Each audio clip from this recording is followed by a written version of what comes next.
Hello and welcome to the OMFL Jacksonville Jaguars review. Usually this week would be my weeks 3 and 4 recap. I just finished my game against the Kansas City Chiefs, but instead I think I'm going to devote the episode to the Trevor Lawrence, Justin Fields team swap, for lack of a better term. For those of you who might be watching this but don't know what's happening, I used my bonus removal for cut on Trevor Lawrence. I'll explain why in a moment. And he was put into free agency. The Steelers apparently were the only ones who bid on him. They got him and in turn used their removal cut on Justin Fields. I put a bid on him along with a bunch of other teams and I won. So though it was not a one-for-one trade of quarterbacks, effectively, on paper, the quarterbacks switched teams. It was a quarterback trade. Obviously, a lot goes into that, and you can't really plan for something like that, especially with Fields. I believe there were 5 teams that were in on the bidding, including the Bills. Nate, in his show, in Press Pass Live, he listed all the teams. I know the Bills were in there. I'm pretty sure the San Francisco 49ers were in there, and a couple other teams, myself, and a couple others. So it's not like it could have been planned. It was actually surprising, but that's basically what happened. So I'm going to talk about that this episode, starting with the why. Why would I cut Trevor Lawrence? And the answer is simple. I talked about it last episode. I'll go over it again here really quick. I used my bonus, 20% off bonus incentive on Trevor Lawrence to cut his bonus a little bit and save a couple $1 million more. The problem, if you're not aware, is that as soon as you start touching contracts, the game will reshuffle the contract. So Trevor Lawrence was originally a backloaded contract. So last year was 15 million. This year was supposed to be like 17, then 21, I think 26. And then in the last 3 years of the deal were his big money $50-60 million years, which was fine. I was going to cut him then. But when I used the bonus removal, or not the bonus removal, sorry, the 20% cut, it reshuffled his contract, so my $15 million quarterback became a $40 million quarterback. So suddenly, I'm spending, instead of gaining some cap space, I lost $25 million. The thing with that is, I am not a pass-first guy. I am always at the bottom of the league in passing attempts. If I'm winning games, I'll be rushing the ball and defense. That is how I win games. It's how I like to play. I'm not a big pass-heavy kind of guy. If I'm throwing the ball, I'm throwing to move the chains. I'm throwing to catch the defense off with play action. Sometimes I'm looking to take the top off the defense. Very, very rarely, almost never. But mostly I'm just passing to maybe create a little bit of doubt in the mind so that maybe I can run the ball a little more effectively. I'm not trying to be a pass offense. So if I'm trying to pass the ball 12 times a game, which is the minimum amount we're allowed to pass, which is usually my goal, I'm throwing 12 passes for $40 million is $156,862 per pass. Yes, I did the math. I work security overnights. I have a lot of time on my hands. The thing is, that is too much for a quarterback for my team. It makes no sense. I have other players to sign as I will show you right here. I have Travis Etienne, who wants about about 15 a year. His just went up because he grew. Colin Frederiksen wants 98, so that's about 23 a year. Justin Fields wants, that doesn't matter to what I was talking about, but for the record, he wants about 23, 24 a year. Evan Ingram's gone. I got to get Parrish back on a contract because he's got some potential. And then I have a bunch of I got to get Phillips back, and then I have a bunch of holes to fill in the off season. And I've also got to accept that option. I got to bring back a punter. Long story short, I didn't have a lot of money with Trevor Lawrence on the team. I had about $20 million left. Now, having cut him, I have options with my re-signs. If I make trades, I can bring in players that need to be signed for cheaper than maybe the players that I'm moving out. I have at least options with removing Trevor Lawrence from the team. As far as in-game, I mean, Trevor Lawrence misses the same passes lower quarterbacks miss. I've had multiple games this year where Trevor Lawrence has missed potential drive extending passes, drives that could have ended up in points, more points in some cases, but points in general. I've lost, both of my 2 losses are by one, sorry, I'm trying to get to right here, are by 1 possession. It's 8 points to the Raiders, and I think 6 or 7 to the Bills. Those passes matter. Yes, 6 points to the Bills. Those passes matter. I need those passes. I cannot have you missing passes and also taking up $40 million of my money. Not when I could be spending money on other positions, getting deeper, winning games other ways. If you're going to be missing passes, if I can't rely on you to win me a game at some point, then I can't pay you $40 million for it. So that is the why. Now, as I've rolled over, or as I've already gone over, second thing, I'm actually really surprised Penguins took him. I thought he was really pleased with Fields. He re-signed him. He didn't have his first-round pick, so I guess he couldn't go quarterback in the draft, or he didn't feel he could go reliably quarterback in the draft, and probably maybe didn't have the money to spend on a big quarterback. But I am surprised he took Lawrence. I don't know how Lawrence did for him in the first game. I haven't watched it yet. I'm going to do that tonight when I'm at work because, I just want to see how the offense looks with Trevor Lawrence in it, see if he does things differently than I did. But I was surprised. And when Fields got cut, I'm going to be honest, I thought to myself, I cannot not bid on this guy because I don't want him ending up in San Francisco where, yeah, he is a rookie, but oh my God. I don't know if he would, never mind. I don't think he would actually go for Fields. Look at that speed acceleration. Oh man, that is a problem. I got to play him in a couple weeks. I'm getting off topic, but at this point I need to, really interesting. I expected different. I won't lie. I couldn't San Francisco. I thought Dallas might take a run at him. Use an incentive boost, get rid of Dak Prescott. Now you have Justin Fields, 26-ish years old, I think. 26 years old, yeah, with 93 speed, 96 excel, 93 agility, 92 change of direction. There are a bunch of teams in this league that I'm looking at, and I'm thinking to myself, I do not want them getting this guy. I just don't. So I put a bid in for the same reason Maniac put a bid in, just to try to muddy the waters and maybe grab him. I don't know what the Bills would have done if they'd have got him. They probably would have just benched him and just tried to keep him off other teams' radars for a season. You know what I mean? But I could not allow that to happen. I needed to at least try. And also, I'm not giving up on the season. I know cutting Trevor Lawrence seems like a I'm done with the season kind of thing, but I really truly thought Kirk Cousins would be a good fit for my offense, he would make the same passes Trevor Lawrence makes, and he makes like $7 million. And then at the end of the season, I could figure things out. So that was kind of my thought process on putting in a bid. Also, I kind of wanted to change my offense a bit. I wanted to have another dimension.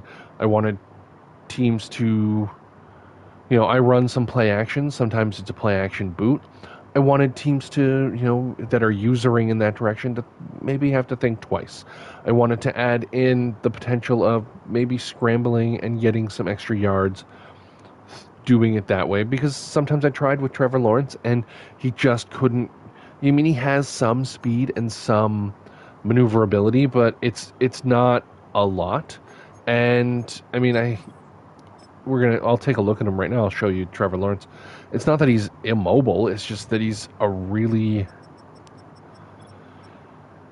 Where is he? There we go. He's 6'6", 87, 89, 88, 83 across the board there. He can move.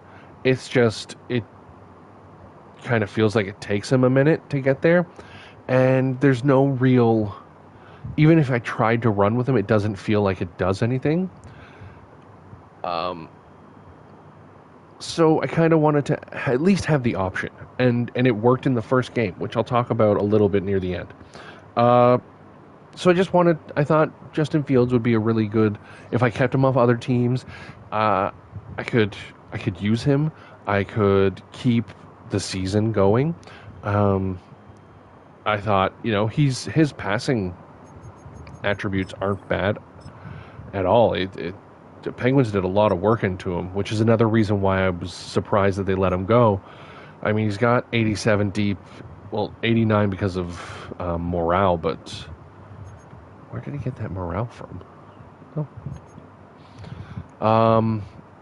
So that's 87 mid, 89 short, plus the morale knocks him up a bit.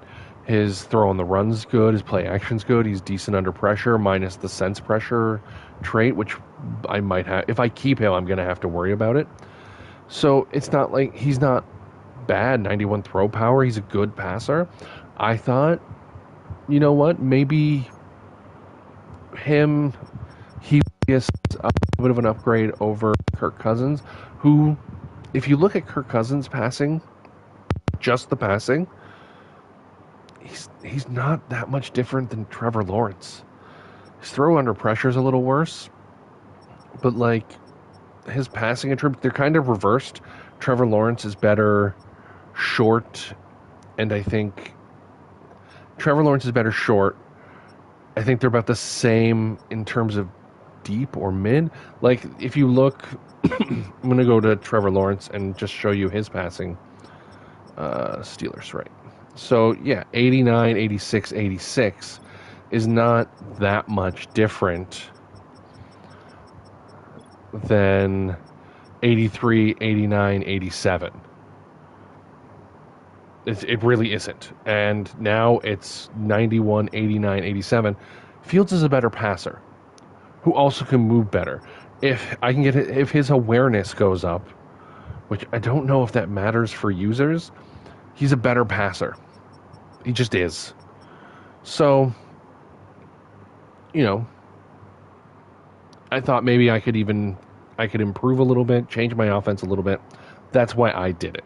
So, final part of this is the what now. What do I do now? I made this move to save some money. Originally, I was going to keep Lawrence long term. Now I have to kind of pivot. So there are two options. I can re-sign Justin Fields, 24 million, and then with ETN and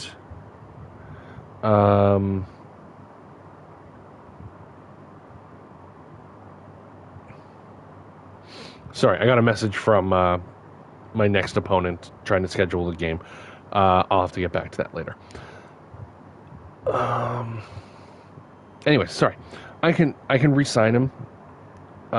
With him, ETN, and maybe Fredrickson. That's basically all my cap.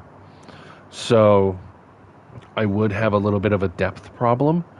But it could be done. I would lose Brandon Scherf and Mitch Morse for sure. They're both free agents after the season. I probably was going to lose Mitch Morse anyways, but Scherf I was considering bringing back for one more season.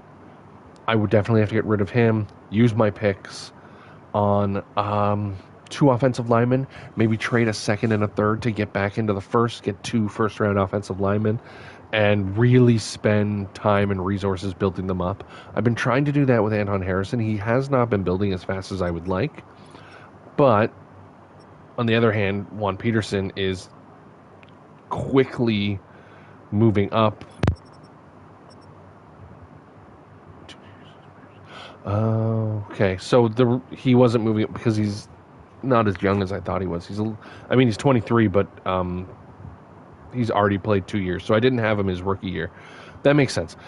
But either way, that's probably what we'll have to do, and then depth will become an issue, and we'll just kind of have to try to find little ways to cut, a couple dollars to bring in some players at different positions. Restructure,